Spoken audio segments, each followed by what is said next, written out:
Hey everybody, welcome to the Thinking Art Livecast. I am your co-host always, Andrew Glessner. Joining me is Wesley Malott and producer Sam. And our very special guest this week, all the way from Los Angeles. Ladies and gentlemen, Chloe Carroll. Woo! Thank you so much for joining us tonight, Chloe. Yeah, thanks for having me. How are you doing on this lovely Tuesday? I know we usually live stream on Wednesdays, but we're doing a special live stream tonight because Chloe is releasing a short film tomorrow night. It's exciting. Yeah, probably not going to talk about it. Wes actually directed, and I mean, Wes pretty much done the fake short films, so we're really excited. It's been in festivals for the past year, so we are finally releasing it to the public. It's exciting. It's very exciting. Really quick, PG Studios in the house. Pixel Pia, hey Pia, how you doing tonight? Is it just me, or is there an echo? Can anybody check that we have an echo going on? Apologies if there is an echo. I'm just going to keep talking really quick to see if there is one and if we can get that fixed. Okay. So we're good now. We should be good. Just let us know in the chat if we're good. Big ups to Pia for pointing it out, and big ups to Sam for fixing it. And you guys might be wondering, is Chloe British? We're pretty sure. Just Tom, pretty how did you guys know? It was a lot of hard work, but I'm like, you figured it out. So on top of a lot of fun film-related questions, we may just throw in a couple of Brit-related ones. That's okay. Odell is in the chat. Good to see you guys. As always, if you have a question for either us or Chloe, feel free to pop them in the chat and we will answer them as we go. But we're going to go ahead and dive into our discussion here, Chloe. So could you just introduce yourself and talk a little bit about how you got into filmmaking? Yeah, so I studied performing arts in England, and I wasn't sure if I wanted to, when I went to university, whether to study like filmmaking, like behind the camera, or to carry on studying acting. And I ended up taking like a gap year, and I came to Philadelphia, and I met my now husband, who is also a filmmaker, and he pretty much taught me everything about filmmaking that I know today. And he wasn't as big into horror as I was, and I wanted to create my own channel and my own shorts, so he showed me how to do everything. And he also helps on everything I do. He didn't get out of it like he thought he would if he taught me everything. But so it's pretty much I learned everything from him instead of going to university. And I found that a lot of film stuff, like technical stuff, is really good if you go to film school, but like producing and other stuff, I don't necessarily think that you absolutely need to go to school. I know that's a whole debate. But yeah, I mean, it really is, in my opinion, just more beneficial to just get on sets and learn that way. But obviously, with schooling, you kind of learn that stuff too before getting on sets, but you also make the connections. So, that it is a whole debate. So, you come over to the United States, but you pick Philadelphia to go to. What was the what was behind the reasoning to come to Philly? So, it wasn't really that I picked Philadelphia. Okay. I was an au pair, so I came here for a year as a nanny. What is an au pair? Like an international nanny where you live with a family and look after their children and stuff. So I kind of I matched with the first family that I liked. And they were the first ones actually. Yeah. So how, I was going to dive into some like craziness, like what's different about Philly compared to the UK? all of the United Kingdom. What's the mostly difference? the hate. So you do, like you've directed your own short films, you've produced all of them, obviously, and you've acted in almost all of them as well. Which of those hats do you enjoy the most and why? My favorite's acting. Just because like that's what I started off doing, and that's like where I find the most love. But I also love, second to that, I love producing because I can control a lot of where the projects go. And I also have, yeah, Wes, you know this. He's like, really? But I'm also like super organized and everything. So I like organizing the shoots and everything. And I get control over the parts that I'm cast in, which is every actor's dream. And I can pick the genre, and it's always horror. Always horror. So, yeah, it works out. It works out perfect. Yeah, it's always. Go ahead. I was just gonna say it's always fun being the actor and the producer because it's like, am I in this? Yep. Turns out I am. Yeah. It's like, did you have to read for it? No, I did not. PS says in the chat, nobody would pick Philly. I'm offended. And Boom Mike is in the house. Boom Mike is in the house. He has changed his username to Boom Mike. Hey, Mike, thanks for joining us tonight. As always, if you have any questions, hit us up in the chat, and we will answer them live on the air. Michael, just you wait. You're going to get flamed with some of these questions, my man. So what kind of got you into producing your own shorts as opposed to just like trying out for acting gigs exclusively and going through the auditioning process? I really wanted to create like I got frustrated when I was an actor. Like I kept getting like the same type of roles, and I was like, oh, unless I like show myself in a different role, then I'm never gonna get cast as like a different role that I want. And I found out that a lot of actors actually produce their own material because then they can kind of craft their own reel when they're starting out, and that's exactly what I wanted to do. And have fun and make horror movies while I was at it. And my first one I did, God, it was years ago now, on my own in England with a bunch of people, and Phil wasn't there. So I was just kind of like winging it. And then I did the Honeymoon Phase, which was my first feature. And then right after that, I was like, okay, like I get it now. Like I understand how to produce, and I want to do a bunch of shorts. And that was like the first one we collaborated on, right, Wes? Grade A. Yep. Yeah. It seems like a million years ago and not that long ago. I know, isn't it weird? Since then, it's so because it took a long time in post to get that one done, and then we did Stay Quiet and Slash, and since then I feel like we've done like so 10? many. Yeah, a lot of shorts. And I feel like you weren't primarily a horror channel before I kind of was like, let's make a horror film all the time, and thinking art went from being general to like horror. Yeah, we made this dumb comedy a couple years ago, and now we're making just horror shorts all the time. Oh no, that dumb comedy was pretty horrific. At the same time, I like what she's saying about the acting and the producing, because then you can lead your own roles. I co-own a film company, and I still get fucking typecast. Not my doing. I don't know.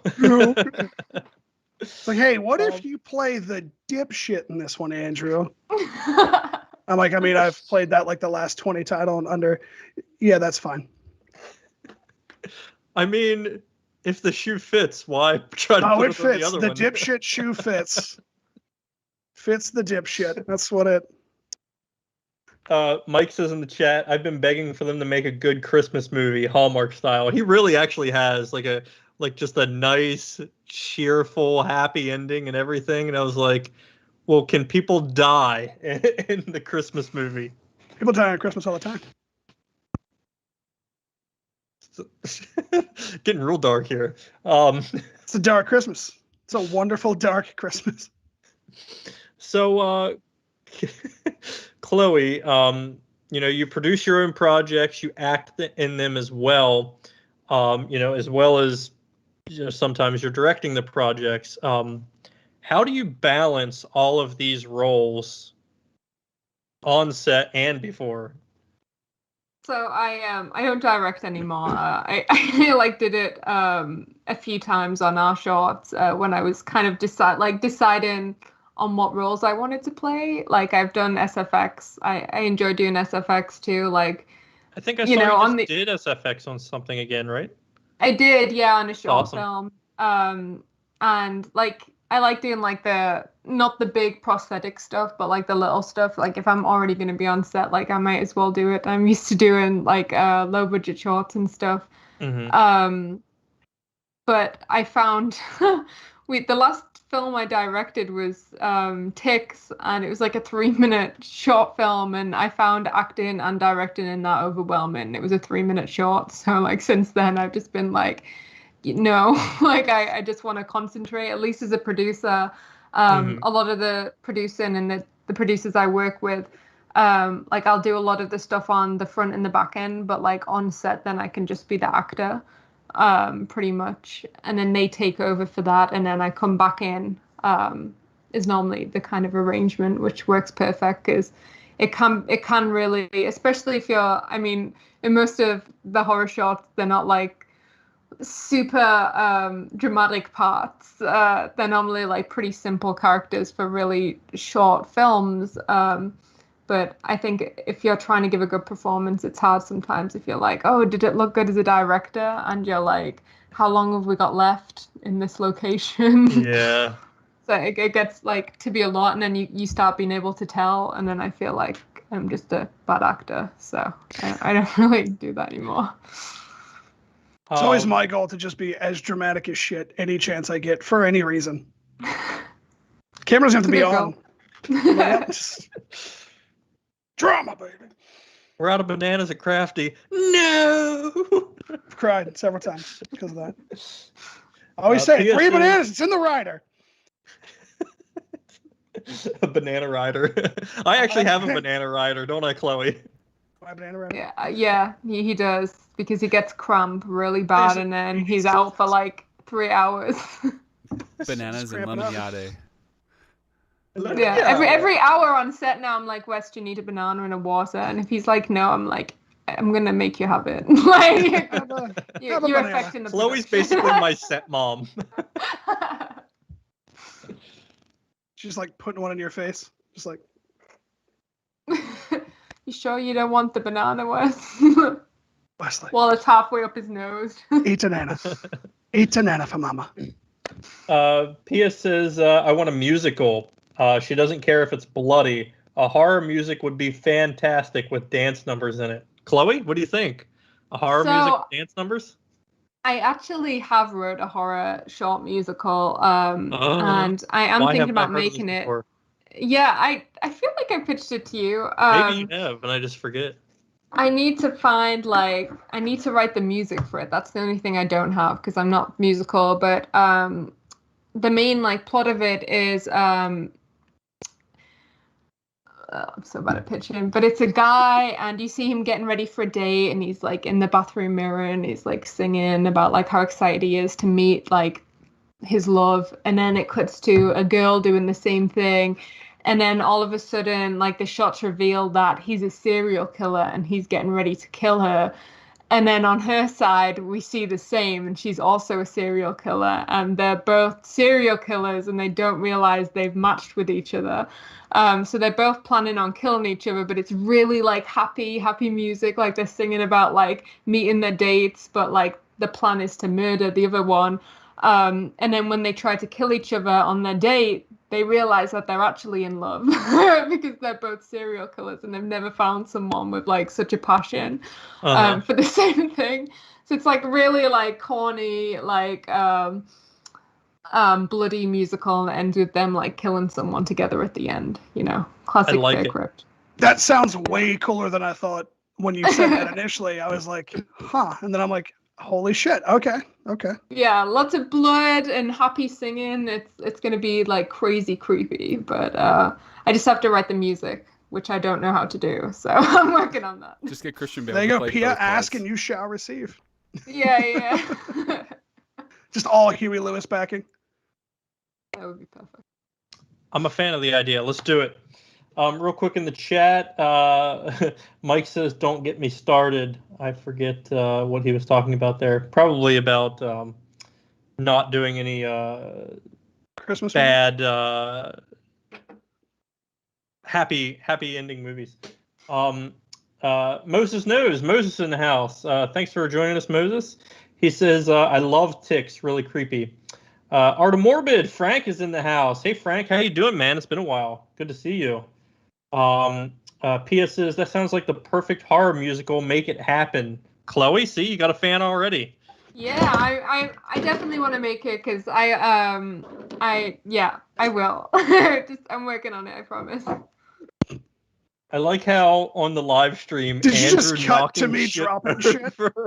Got a close up. No. Chloe's just talking about something very important, but no, cut to me being a dipshit. Okay, maybe it was a misclick. Maybe I'm just trying to play I guess it off. Anytime you click to me, it's going to be me being a dipshit. That's fine. That's fine. It's fair. So, Chloe, we talked a lot about the honeymoon phase. I think we had like 4 episodes or something devoted to the honeymoon phase on this channel, which, if anybody is not familiar, that was Chloe and Phil's debut feature film. Can you just talk a little bit about making your first feature and how did it feel selling it? Really good to sell it at the end because then it's out of your control, and that's also the part Phil doesn't like. But once you've sold it, then they've licensed the movie and then they sell it for you pretty much. So I like that because it's like that. Like with short films, I love like being 100% down and doing them and everything, and then when they're done and they're on YouTube, like it's done. Like there's no. So I like that feeling of just being like, all right, that movie's done. I want to move on to the next one. Yeah, is anything specific? I feel like we did 5 videos on this one.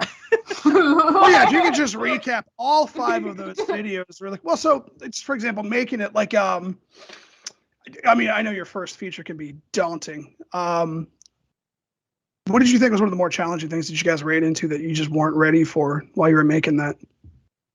So I truly believe that like you can never quite be ready for your first feature film. Like people will give you so much advice and it's all different, honestly. Like there's so much advice and recommendations out there for like what you do, but until you feel like the stress of shooting consecutively for like 20 days after only being used to doing shorts, it's just stressful. And no matter how much you plan, there's always problems that arise on set, and you just have to be like quick to solve them and really passionate about the project, because it literally is like a 3-year thing per movie. Like we lived and breathed this movie for 3 years, and to think that it's only like 100 minutes of someone's life is like, Yep. Oh wow, it's like no one cares about your movie as much as you do either. Like Yep. Once they've watched it, and they'll be like, yeah, it was good, and then like that, and you're like, oh my god, like we just did this for so long, and then it's it's just a process, but you have to do it, and that's the best learning curve, is to just make one, and then your second one will be better, then your third one will be even better. You just keep learning, you keep finding the crew that you want to work with, the cast, like you know what I mean, you just keep growing until you're like solid, I think, and everyone's always learning. Yeah. Let's having like making a feature is like having a baby, except no one's gonna lie to you if that baby is ugly.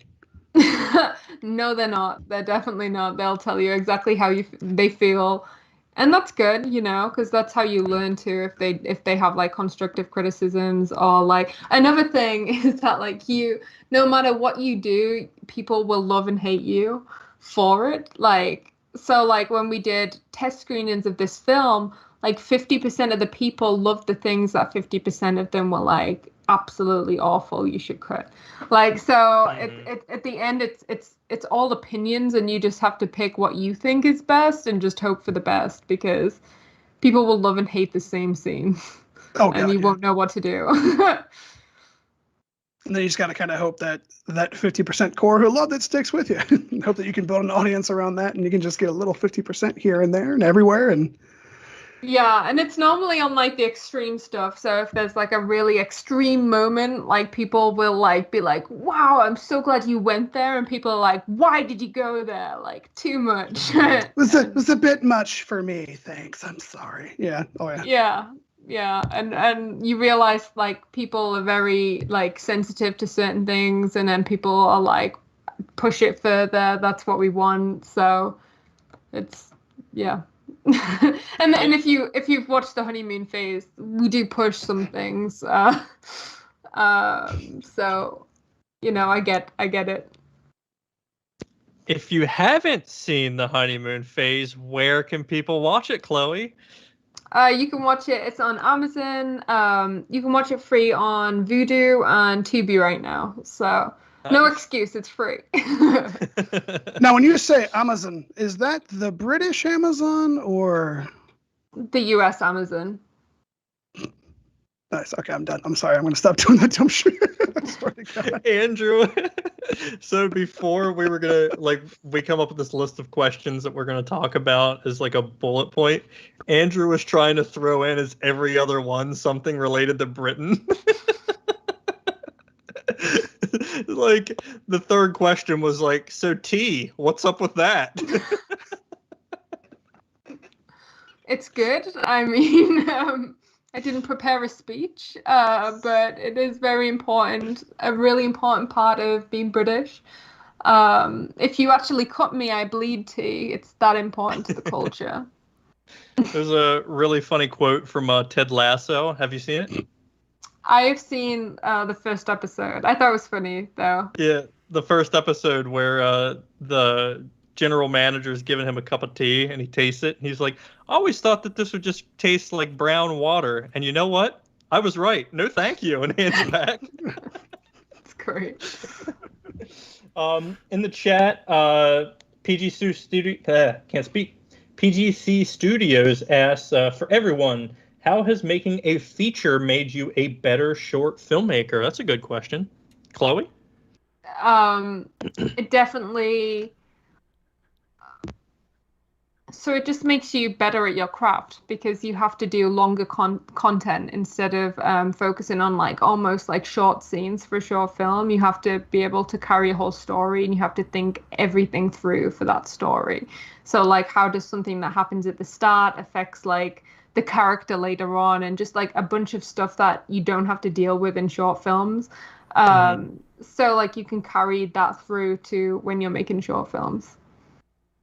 That was just such a bad explanation. I thought it was fine. Horrible. Why are we live? I mean, we get it. I know precisely what you mean. Chloe wanted to do like an interview where she could do like 10 takes and then we would just edit it now. That would be perfect. That'd be perfect. I just babble so much. So when you said it was live, I was like, oh God. Have you met Andrew and I? My biggest hot takes I had coming in was Big Ben. What's he like? That's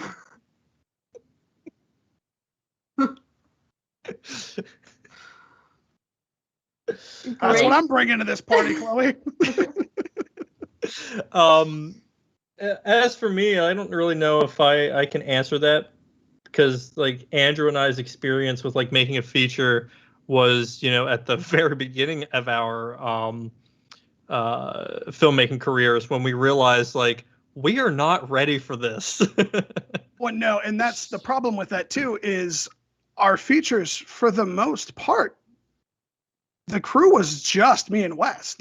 We had nothing at that time. Occasionally we'd get a little bit of help. We went about it in a really rough, rudimentary way. So really what we learned was how not to make features. And then we just kind of carried that energy. Yeah, no, true. And then we just carried that energy in the shorts. And if anything, I think the cool thing about a short is you actually, like, you learn a lot from making a feature for sure. The cool thing about making a short is you can learn a little bit of stuff in a weekend, and you can do that, 10, 12 times a year if you want to. And you'll see like the progression better, in my opinion, because when you can pump out 12 shorts, you'll see them gradually getting better. Whereas if you pump out a shitty feature like we did, people just see that shitty feature. They're like, oh yeah, these guys are shitty.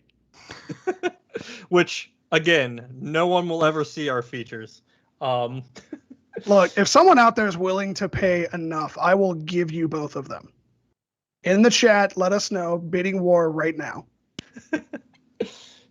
Chloe, you can get on this action. You got like $20. That'll take you. I actually really do want to see the first two. You've never shown me, Wes. You've never let her see the first. There's reasons. I feel like I deserve to watch it. Talk about like one of the most depressing things I've ever done. It's up there. PG Sue Studios says ugly baby comment. So true, Andrew. Also says imagine eating someone's baby online. Wait, what? Where is this conversation? I'm not sure what that's in reference to anymore. Well, now it's just in reference to eating babies. Oh, I think he means talking about the rating. Oh, rating someone's baby. Rating. Well, yeah, Rating. you can actually. There's a website for that. It's called ratemybaby.com. Is there? There's some real. Is there really a website called that? Ugly little bastards on there. I have no idea. I just made it up. Producer Sam, can you check that for us? Just let us know if ratemybaby.com is real. I'm glad I'm here to be on that for you. Here we go. I appreciate it. And it's also in your Google history now. Definitely use incognito mode. Don't. And hopefully you don't have children, because then it'd look even weirder if you're on ratemybaby.com. It's a random mail. There's stuff coming up for like the Ellen show, like Rate My Baby. There's someone Davey504 on Reddit, Rate My Baby. I fucking hate saying this out loud. All right, so yeah, no, there's no ratemybaby.com. I'm happy. So what I'm hearing to report. is the URL is available. Yeah. Yeah. This sounds like a business opportunity, guys. It absolutely does. Because you'll get moms just being like, let's see what my baby checks out as, I think little Leighton's just adorable. What do you guys think? 3.2. Deal with it, Nancy. Breathtaking. Any Seinfeld I'm still laughing about how I was like reading this comment, imagine eating someone's baby online, going like, where did this come from? That comes from eatmybaby.org. I keep thinking about which is another business opportunity. I keep thinking about the grapist. Sam, look that one up. No, the grapist, the whitest kids you know. I'm going to tie you up to the radiator. And I'm going to grape you in the mouth. What? No. He's going to what? The grapist. Danny Hux. Danny Hux is in the house. Hey, Danny, how you doing? He asks Chloe, City or Man U? Oh God, I never really Hell yeah! Nope, I love where this answer's football going. Teams, but actually, it would actually be Liverpool. Liverpool. Steven Gerrard. Just threw a bet ball like Beckham there. You see that? And a football reference. You know why? Because soccer's silly. Stoppage time doesn't make any sense. I'll die on this hill.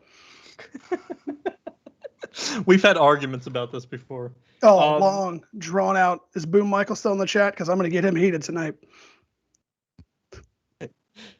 Hugh asks, what is the name of your feature film? Hugh, we don't talk about this in public. No, it's our first feature film was called Blind Circumstance, and it is awful, awful, awful. I think it's got moments. Maybe one. Though, I do appreciate we had so little back then, obviously, right? But what we did do was get creative in how to do certain things, which I feel like I kind of take for granted now, Like, I just feel like I have these tools. I can do it that way. But back then, we didn't have those tools, so we had to think outside of the box and think about how to pull that off. Well, when innovation's all you have, you know what I mean? Like, you just gotta figure that out. Danny says, "I'll give you a hug and a 12 ounce of Coca-Cola to see the feature." You know what, Danny? I will take that. You win. PGC Studio says, "Sorry for sidetracking you." It's okay. No sidetracking here. This is all part of the plan. He also says, "Next comedy short, Rate My Baby. Andrew is an orphanage owner who starts a website to rate the babies, and Chloe adopts them all." Okay. How many babies does she adopt? Over 4,000. That's a horror film. It's a big orphanage. That is a horror film. Or a dark comedy. You know, we'll figure it out. Pia saying, "What's up, Center Crossroads?" Center Crossroads. Creator Crossroads. Creator Crossroads. Mike, how you doing, man? Thanks for joining us tonight. Danny says, "Soccer is amazing, you wanker," to Andrew. Boom Mike. Mike says, what did he say? I didn't see it. "Gerard was a legend, but as a United supporter, I'm obligated to hate Liverpool." Oh, shots fired in the chat. Liverpool and Manchester supporters, like, go at it. Like, they really just don't like each other in England. Really? That's why I don't really support a team. It's a lot.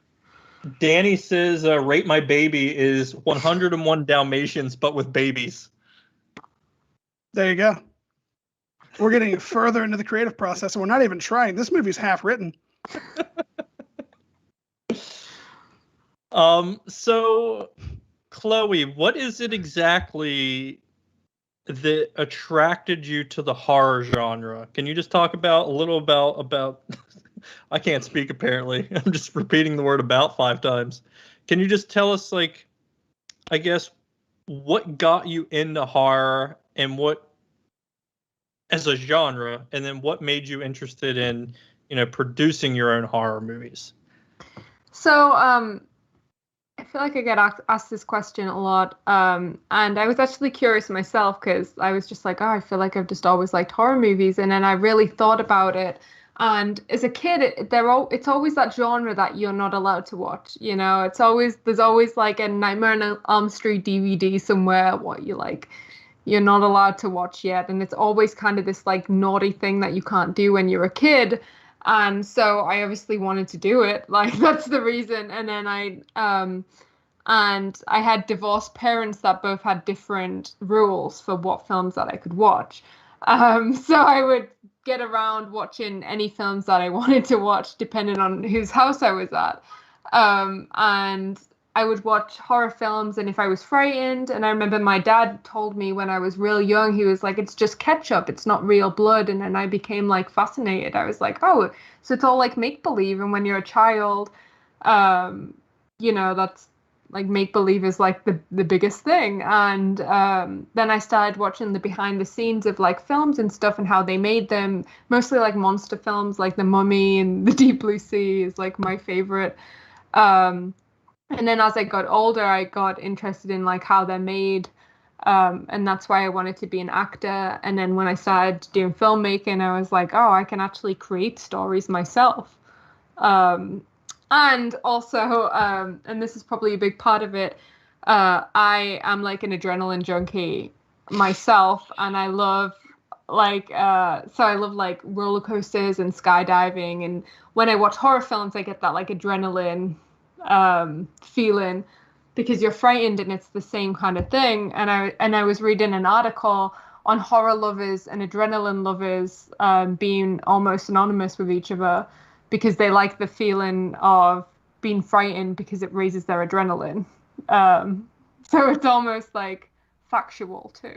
If that makes sense. So absolutely. I actually have a question for you. So out of all the horror movies you've seen over the years, because I'm sure you have a bunch that are just on rewatch and repeat, what still gives you that rush? Like every time you watch it, it's just like you can always go back to this one. up until recently, I used to be really frightened of The Grudge when I was young. Now I just kind of find it stupid. But I used to be really frightened of that, and if I watched that, like, I would just have like nightmares. But it almost wasn't like the fun scared. Like, I was actually really scared of that. And I also don't know, I've not talked to many people about this, so I don't know how many people agree, but there's two different fears for me. There's like the fear where I'm like, oh, I'm so like excited in the cinema, like The Conjuring, when you're like waiting for something to like pop out, and it's almost like you're waiting for that jump scare, and it's like fun when it happens. Like, you're frightened, but it's fun. And then there's the like real fear where you're like actually so frightened that it makes you feel sick. And I don't like that fear.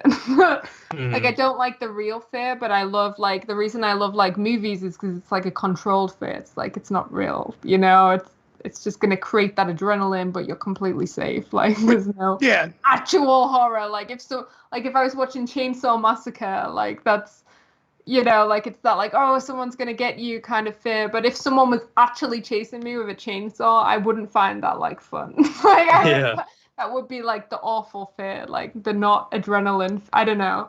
But I do think there's two types of fear. To be fair, being chased actually by somebody with a chainsaw may be the biggest adrenaline rush ever.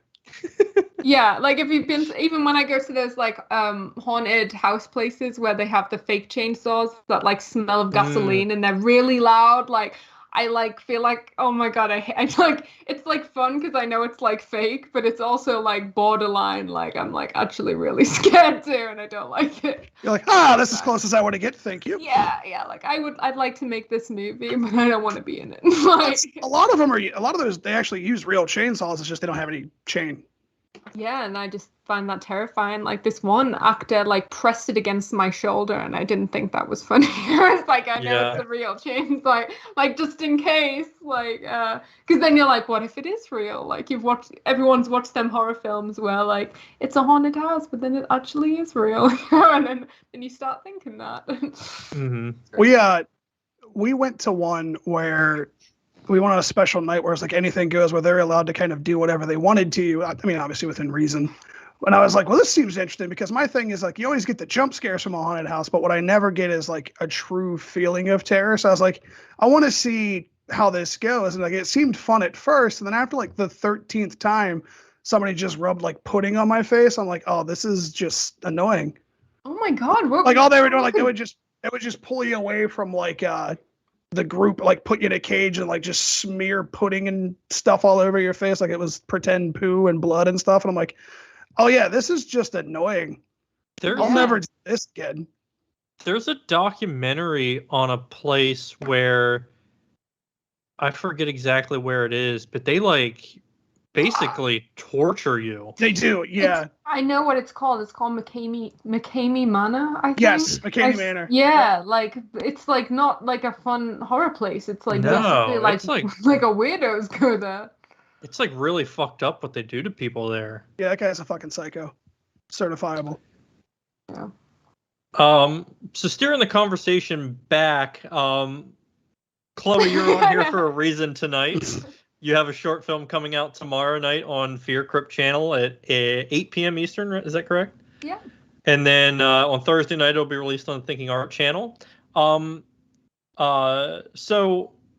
as anyone watching probably doesn't know, I directed the short film and shot it, but Chloe was the producer in it. She stars in it.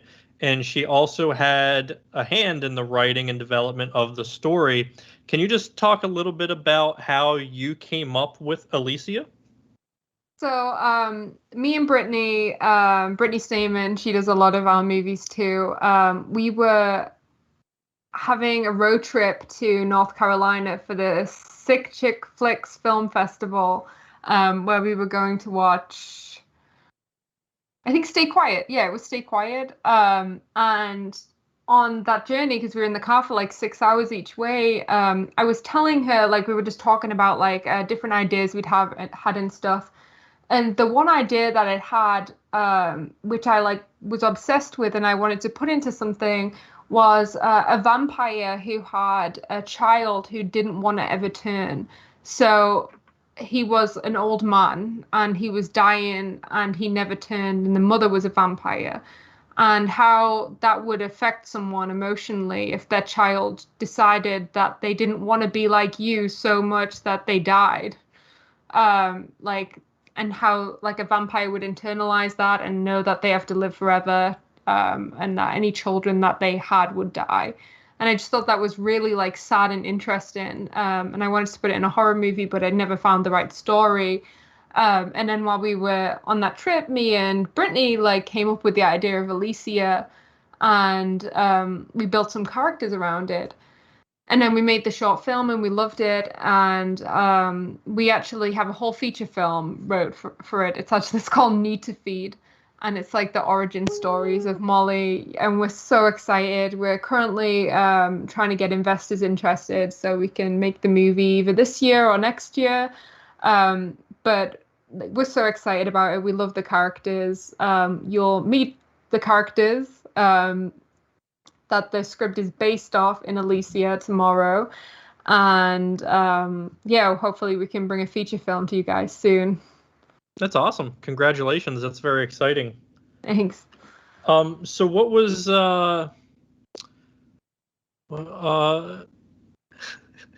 it's weird because like I was involved in the production, so I'm trying to think of Andrew, do you have any questions about Alicia?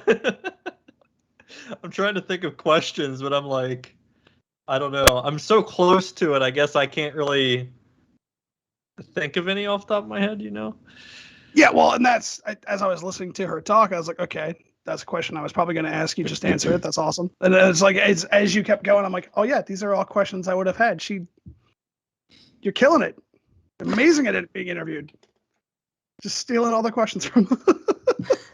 So can you talk a little about the casting process for the other role in the film, since you produced and acted as one of the leads? Yeah, so I can't remember if it was you or Brittany who did the casting, but we just put it up on Actors Access, the role information. We didn't do in-person castings for this because it was a short film. We shot this before COVID too. Right before COVID. Yeah, literally. Like we didn't even know.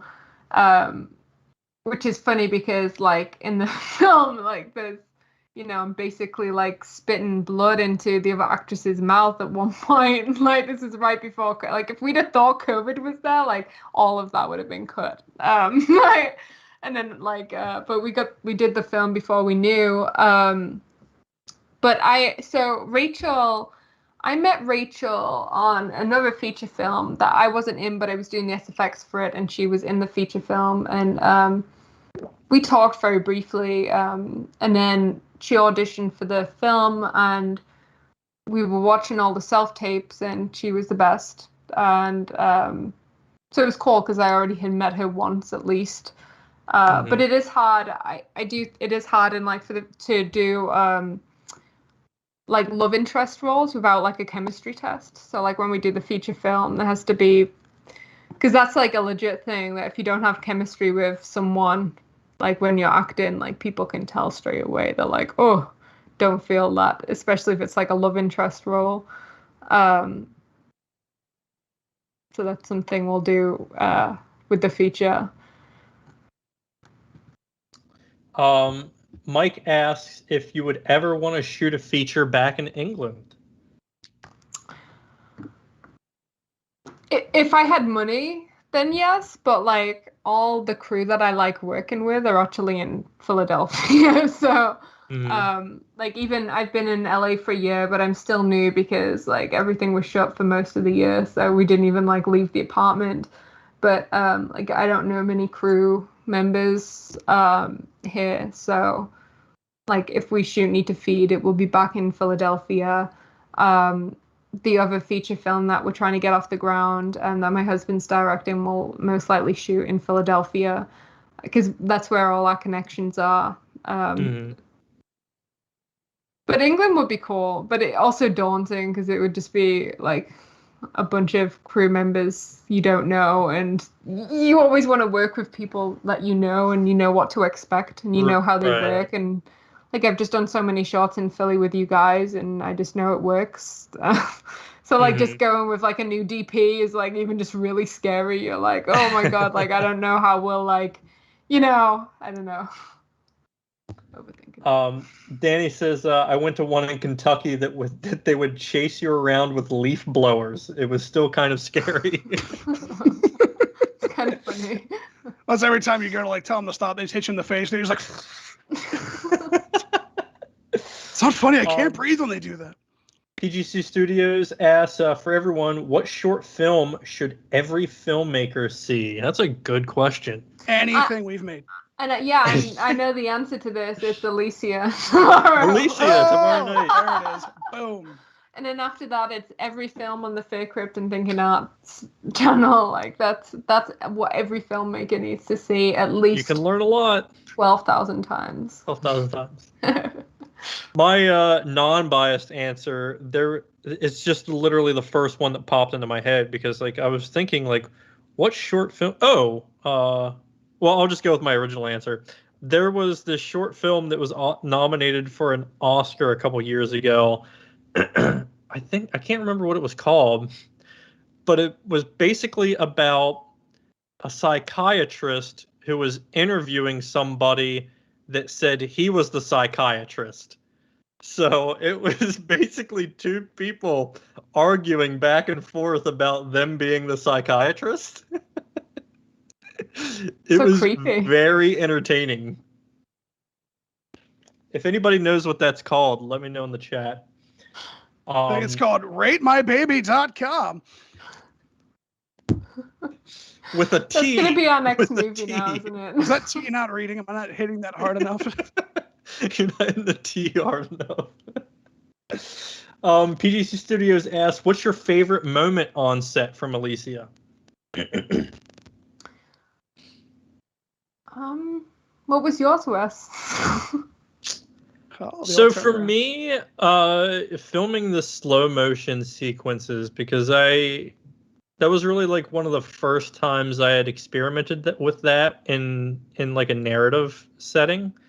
And I was a really big fan of how it turned out, and especially the emotion behind those moments I thought really worked. So that was probably my personal favorite, was just seeing like, because I had this idea in my head of how it would work, and when you actually see it working, with the actors doing their thing and the camera and everything, and then you see that add in the music and the sound effects and the color and everything, and it just works. It's, I don't know, it's always just one of those feelings. It's like, hey, this is a movie. I know my favorite part now. My favorite part was Archer the Snake. So we were looking originally. Yeah, we were originally looking for a tarantula for Molly to have, like, that would be her pet, because like spiders are creepy. But I found out that like tarantulas are really fragile, and like they're only like handled really by their owners and people who have experience. And I was like, oh, I don't know. Like, that's a lot of pressure if it like falls or something on set, like, and then I got really nervous. And then my friend was like, my friend has a tarantula, but super bitey. And I was like, well, not that one. And she's like, she also has a snake. And I was like, oh, like a snake works too. And sent me pictures and stuff. And I was like, okay, like this works. And I've held snakes and stuff before, but like I've never been like super like interested in snakes. But we got this snake, and it was so cute, and like just like small and cute and like harmless, and had no fangs or venom or anything. And I beg to differ. It's so cute. It's just none of those things. And it stayed in my apartment for like the week before set. We were like looking after it so I could get used to holding it and feel comfortable, like pretending it was my pet. And I just fell in love with the snake, and we got to shoot a film with it. And then I moved to LA and I bought my own snake because I loved having it so much. And Wes wouldn't even be anywhere near it with the camera when I made somebody else shoot that stuff. Yeah. We had Hugh shoot B-cam because he was like, I don't want to be near the snake. And then it was so funny because Wes and his wife were staying at my place in LA, and he was like, "Oh," I was like, "Yeah, we have a small apartment, and Medusa like sleeps in the living room, and my snake's like 5 feet. She's a bit bigger." But she like, I was like, the snake like will be sleeping in the same room as you, and but Wes was like, "Say what?" You did Not it, a comfortable though. feeling. I did. No, wouldn't shoot it, but slept next to the tongue of a much bigger snake when he came to LA. Mike says, I love the filmmaking family that is out here. I do too, Mike. Thank you. I do too. But speaking of Mike, let me ask you a question. Were you offended by his cultural appropriation of you in the film Slashed? Slash? Slash, yes, that one. I love that I just didn't even know what it was called. Slash, yes. That he was like, "Oh, she's British. I'm just going to do it British too." Someone like, I can't remember who it was. I don't know if it was on YouTube or someone said it to my face. I think it was on YouTube, and someone put, "I really don't like that she's trying to do a British accent." So they thought Mike was British and I wasn't. I was like, "That's wow." So like, people are so weird with the. And then like in the honeymoon phase, someone said didn't care for the accent. Like, what? Like, this is me. I know. People, wow. I don't know. I guess it's harder to understand. Hugh asks, what's the difference working on film sets on the West versus the East, since you've done both? I don't think there really is a difference. Everyone's been really friendly with the crews that I've worked with here, same as they are in Philly. Yeah, I've not really noticed any difference. I feel like more people, there's less indie people in LA. Like, I feel like your chances of coming across like a big like Hollywood film, obviously the chances are much bigger here than you're working with like the union people who are a bit more experienced than like the indie people. But that's it. Not really much difference. Rob Kakanya, hiya, y'all. Rob's in the house. Hey, Rob, how you doing? Bobby Lasagna. Danny asks, what? It's a Bobby Lasagna. Danny asks, what's your favorite post-movie making, or whatever it's called, meal? What's your favorite post-filmmaking meal? No, post-movie making meal. That's what he asked. McDonald's. Blasphemy.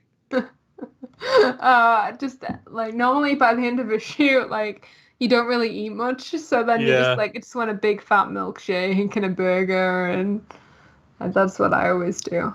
Hey, usually after a long David Lee Roth, when he went on tour with Van Halen, they went to Japan. All he wanted was McDonald's, so something to be said for McDonald's. Yeah, and you feel like trash after you ate it because it's so awful for you, but like you just need it. Like at the time, like their milkshakes are just better than anything. My favorite post-movie making meal is literally whatever I can get my hands on, because I have not eaten all day. I'm starving. My feet are usually just like throbbing, and I just like want to eat something and just lie in bed. It's always my favorite when we wrap and I can get a beer and a burger. Yes. Pia found the short film on Google for us. It's called The 11 O'Clock. What a monster. If you can find that online anywhere, I highly suggest watching it because it is brilliant. Nominated for the Oscar for Best Short Film that year. I'm just going to type it in and see if I can find it. And Bill Michael said he likes McNuggets. Same. I can always do McNuggets. They're good anytime. Pre-filming, post-filming, mid-filming. Doesn't matter. So, Chloe, we kind of dived into this. I would rather keep it. I'm not going to ask this one because we did it in the honeymoon phase videos, and I would rather just talk about Elysium more. So, going from, what was the short film we did before Elysia? Was it nefarious? No, delicious. Delicious. But What was the price? No, wait. You DP'd Delicious, but you didn't produce it. The last one we did together was nefarious.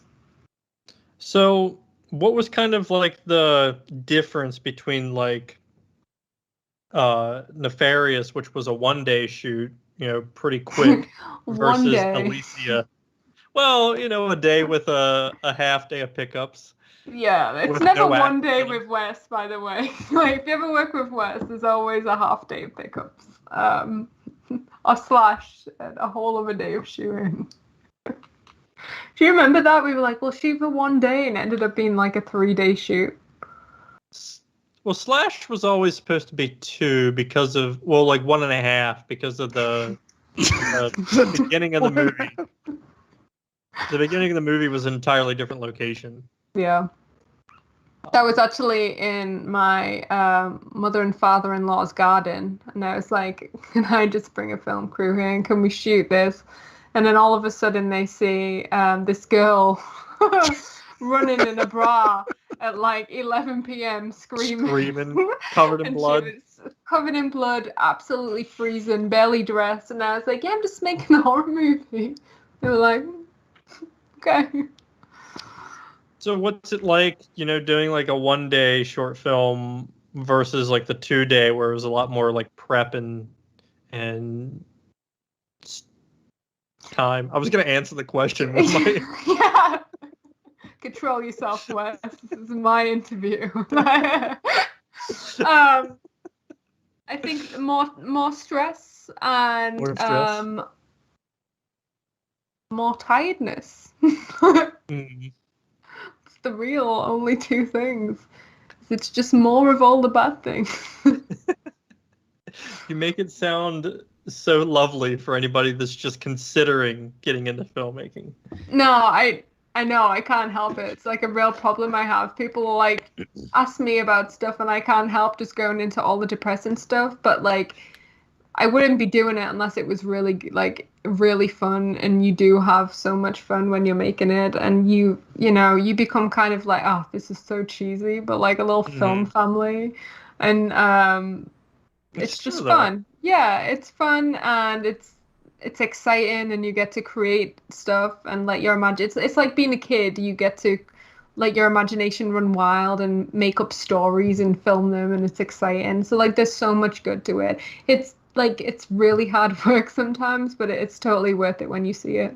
So I do have a question. So what is your preferred type of horror? So is it like supernatural or is it like the gore kind of stuff? I like them more like dark thriller types of horror. Like I love psychological horror. I find that so creepy. Like I think the scariest monsters are humans, like and anything like that I think is like super creepy. I'm not a big fan of supernatural. I normally don't like I don't mind making supernatural because it's kind of fun, but I don't like watch a lot of supernatural. Although I love like Insidious. That's like one of my favorite horror movies of all time. Insidious 2 so good. I've never seen it. I know. Wait, you've never seen it? Oh my god, Wes, you need to watch it tonight. I just watched the whole way through the first Conjuring and Conjuring 2 like over the past like 2 months. You need to watch Insidious. Is Conjuring's really good. I think Insidious is better. Really? Okay. It's really good. You should watch it. It's really creepy. It does some stuff really well. Yeah. Yeah. We got some love for McNuggets.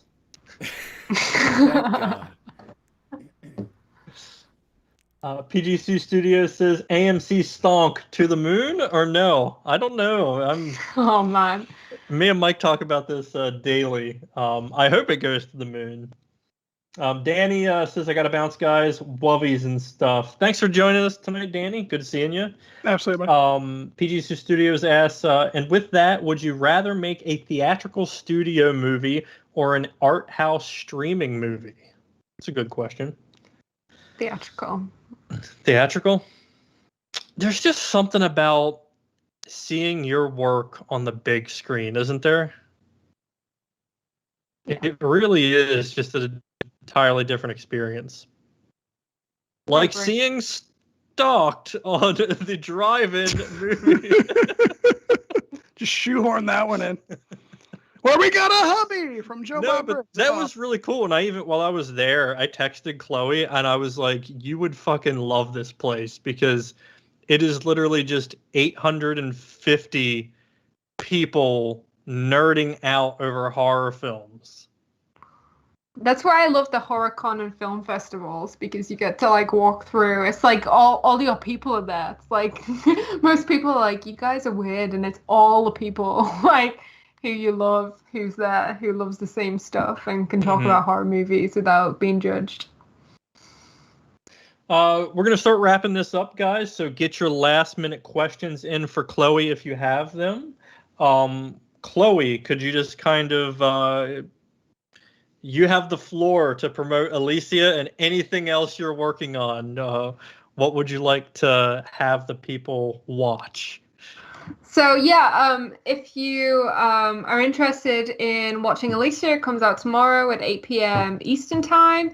And the following week, we're actually releasing a short film called Bark, which is another film that has been made to try and make it into a feature film. It's directed by the wonderful Danny Parker, and it was filmed during COVID, entirely from the point of view of a dog. So the lead character is the camera, and it was filmed on an iPhone, and we're really proud of that too. So yeah, so Alicia comes out tomorrow. We are developing that into a feature, and then the week after, Danny, we will be premiering Bark, and that is also going to be made into a feature. So we're excited for your thoughts on that. And then actually the week after that, we are going to be doing another Friends of Fear Crypt film, which is it's so good. I got this one sent in like 2 weeks ago, and do you know when you watch them on show and you're like, wow, this is so good, like, and I was just so creeped out by it. So that will be on the channel. So we've got a few weeks of like some really great films that I'm excited to share with everyone. So tune into Fear Crypt and Thinking Art. Yeah, I'm so excited. So and also really quickly, so if you love watching horror, a new thing that I do on my channel now is called the Friends of Fear Crypt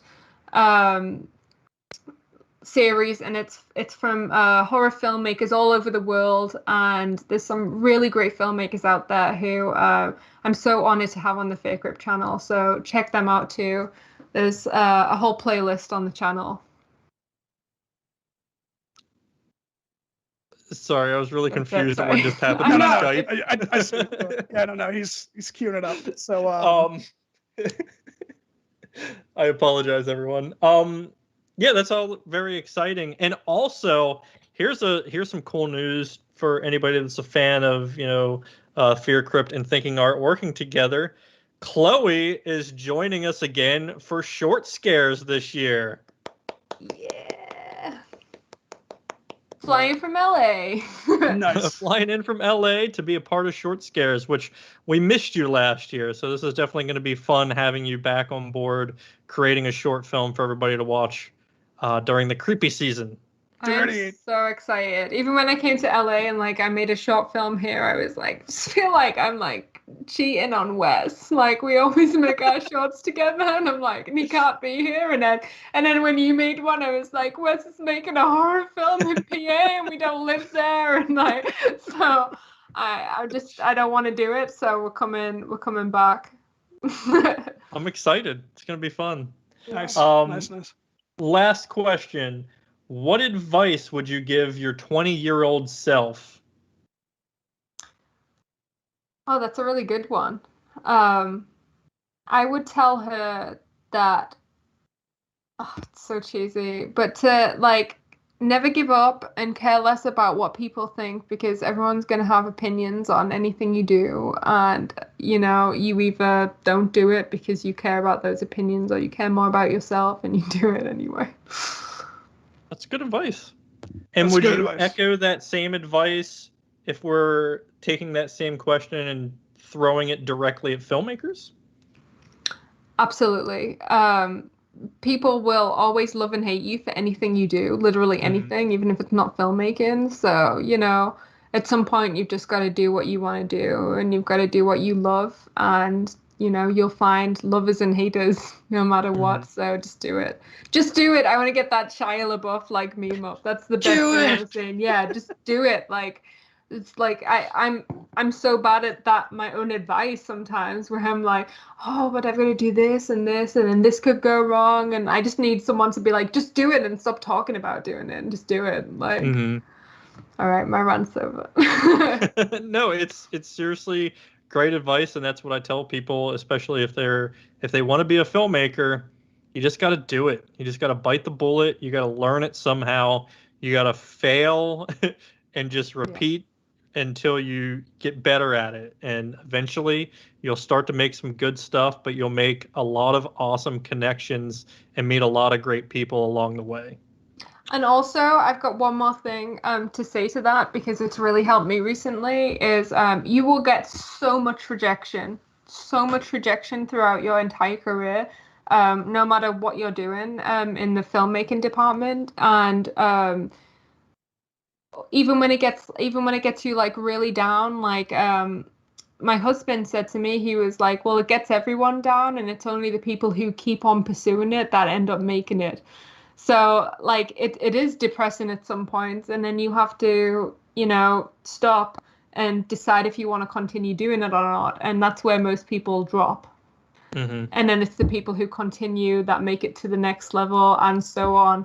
And it's so important. It's like, you have to really want it, because, it's a lot of rejection. It's a lot of people saying nasty things about your movies or you for no reason.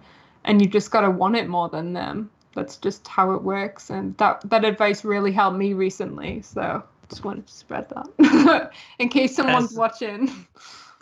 Or, in the way I always say it, always be scooching, baby. Yeah. That's better than what I was going to say. I was going to say keep on keeping on. I know it's better than what you were going to say. Always be scooching. It's the greatest T-shirts. We need T-shirts made. ABS, baby. Always be scooching. At least I didn't say like live, laugh, love or something. Hey, if that's your scooch, then be scooching. Thank you so much for joining us tonight, Chloe. It was a pleasure talking to you. Alicia premieres tomorrow night at 8 p.m. Eastern Time on the Fear Crypt YouTube channel, and then it'll be on the Thinking Art Entertainment YouTube channel on Thursday. Quick shout out to our sponsor, Artlist. If you need a music or sound effects library, link is in the description below. If you sign up through that link, you will get 2 free months. So check them out. Also, if you're a fan of our if you're a fan of our channel and want to directly support it, sign up to our Patreon and receive exclusive behind-the-scenes movies. You don't receive movies. You receive videos. See, this is like Chloe. She wanted to not do a live stream, and this is why you don't do a live stream. You say dumb stuff like I'm saying right now. But we're just going to end it because I'm tired of talking. Hold on. Before we do, special treat, we are going to attempt to play the Alicia trailer. Which plays tomorrow night on the YouTube, the Fear Crypt YouTube channel. I'm done. Killing it. Killing it.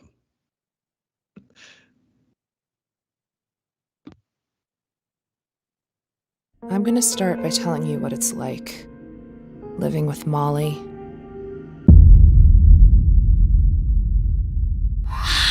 Molly, don't! Okay. Can they hear us?